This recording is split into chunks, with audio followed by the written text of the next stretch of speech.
How's it going, everybody? It's Ty here. Today we're going to be unboxing the iPhone 14 Pro in the space black colorway. Now I do believe this is the 1TB model. It does say on the back of the phone. And now since this is an iPhone 14 Pro, it does have the cutout around the top of the phone. It's called the Dynamic Island, and it's packed with a bunch of useful features that integrates very well with the software like Apple Music, Spotify, timer. There's an API available for developers to use it and implement their versions of ways that they're going to take use of the Dynamic Island. Now, one thing I've been looking forward to is the camera of this phone. Especially being a content creator, I take a lot of content with my iPhone, so I'm very excited to do some content tests with this. I'm super excited to show you guys all the new features like the always on display. Speaking of the camera, the new iPhone 14 Pro has 48 megapixels in the camera, and honestly I think this is really amazing because it allows you to zoom in and crop and still have a really nice amount of sharpness. What this means is when you take a picture for Instagram or social media, you're not really gonna lose quality if you crop and edit the pictures. I'm gonna be doing a camera test where I compare photos from the iPhone 14 Pro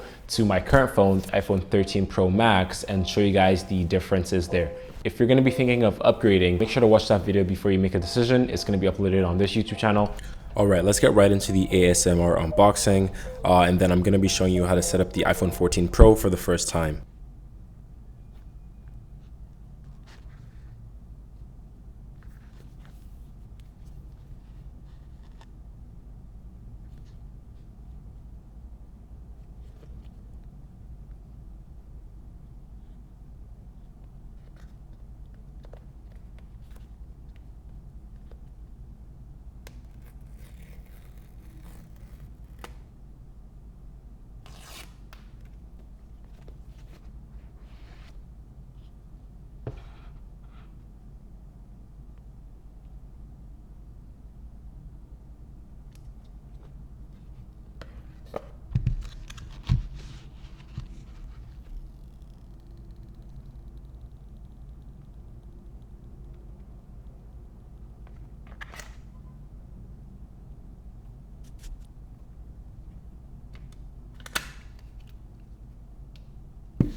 All right, so I really hope you enjoyed the ASMR portion of that video.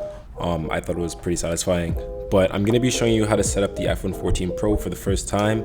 You're gonna be presented with the hello screen, then you can swipe up and then you can choose whatever language you want, then your country. You can either choose to quick start or set up your phone manually. If you set it up manually, it will take longer. So to set it up, you're gonna wanna use your current iPhone. All you have to do is bring it next to the iPhone 14 Pro and scan the code in the camera, and the iPhone does everything else by itself. It'll ask you to enter your passcode, which I did off screen.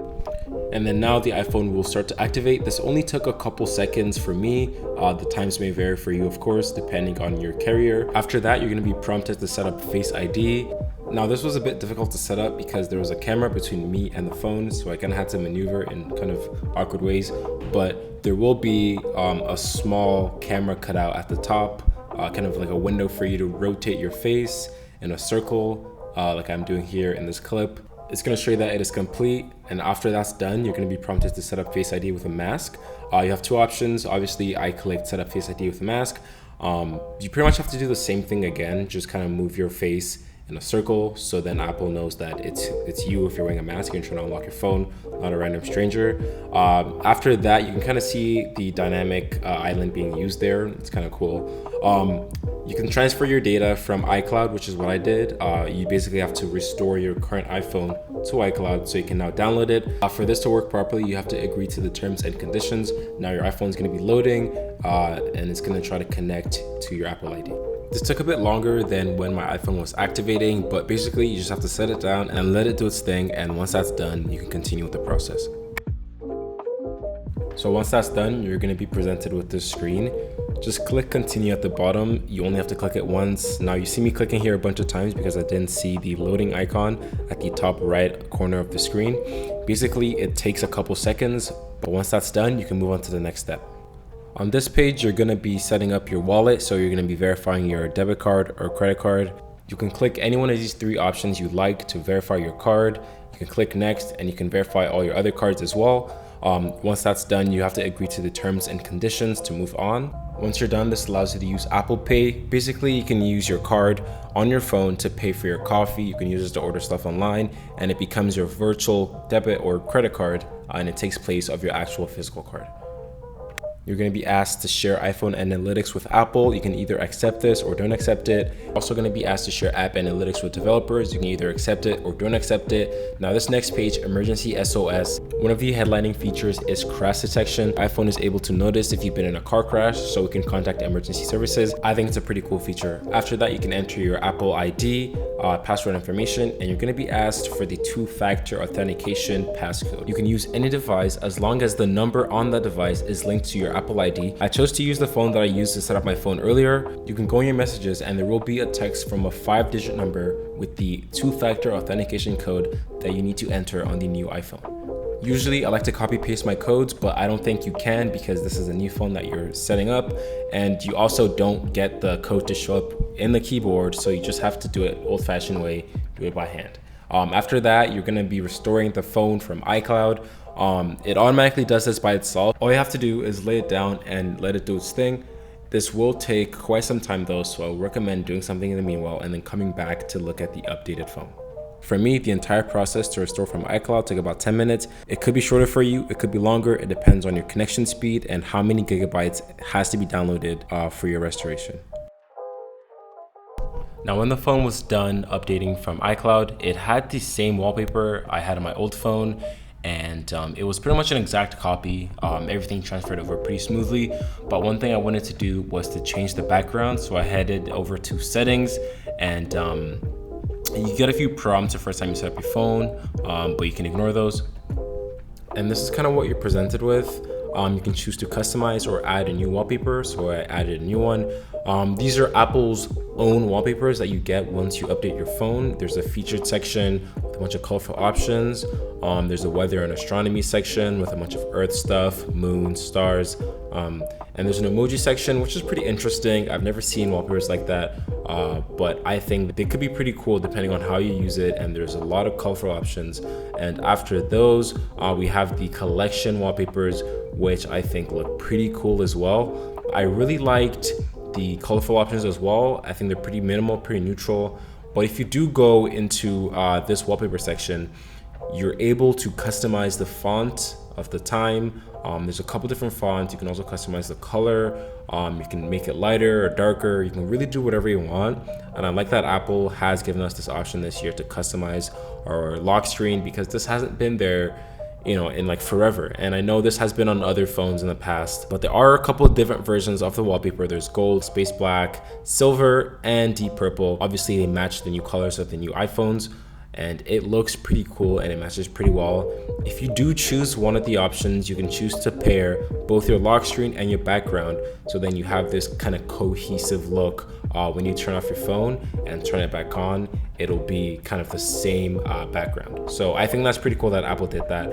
Another thing I wanted to do was to go into Spotify and to kind of test out the dynamic island, because I know when you play music, it kind of interacts up there and you can see the icon and you can see kind of these like waveforms. So I really wanted to play with it, so I headed over to Spotify, started to play a track from an album that I really like, and as you can see at the top, it shows the album art and it also shows kind of a waveform, and when you swipe out, it just jumps into the island, and it kind of, I don't know, it's pretty cool. You can see if you click on it, it opens right up into the album on Spotify, and if you close, it jumps back up into it.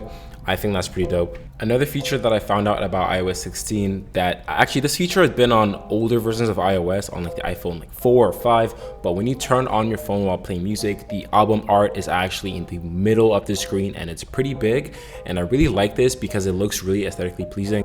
Another feature that I found out about was when you actually hold down on your lock screen, it kind of jumps out and you can see all the different options that you have for your lock screen. So far, I only have two, the one I just set up right now on camera and the one that I originally had from my old phone. All in all, I think iOS 16 works really well with iPhone 14 and iPhone 14 Pro. Let me know what you guys think in the comments, but so far my first impression of this phone has been pretty good. It's pretty good quality. The finishing on the back is top notch, and especially looking at the side, it just feels really premium in the hands when you hold the phone. And I can say with confidence that it's really not as slippery as other phones have been in the past. So far, I really like the iPhone 14 Pro. Again, drop some comments down below. Let me know what you thought of the phone and let me know what thoughts you had throughout this whole video. Your feedback really helps me out. I appreciate everyone watching this video.